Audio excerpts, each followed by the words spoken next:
అంతర్జాతీయ నర్సుల దినోత్సవం సందర్భంగా ఫ్లోరెన్స్ నైటింగేల్ విగ్రహాన్ని ఎమ్మెల్యే ఆదిరెడ్డి శ్రీనివాస్ ఆవిష్కరించారు.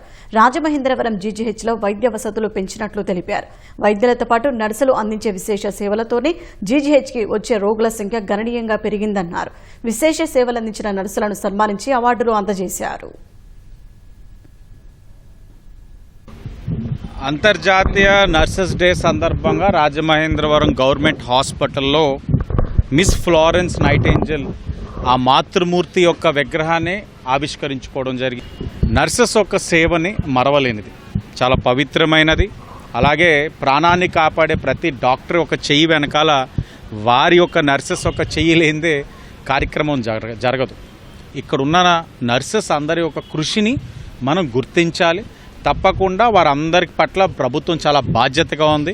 రాబోయే రోజుల్లో కూడా ఆ యొక్క పవిత్రమైన వృత్తి ఏదైతే ఉందో ఆ వృత్తిలో వారంతు సేవ అందించాలని, వారికి ఏ కష్టం వచ్చినా ప్రభుత్వం కష్టాలు తీర్చడానికి ఎప్పుడు కూడా మున్ముందు ఉంటుందని కూడా తెలియచేసుకుంటూ అందరికీ ధన్యవాదాలు.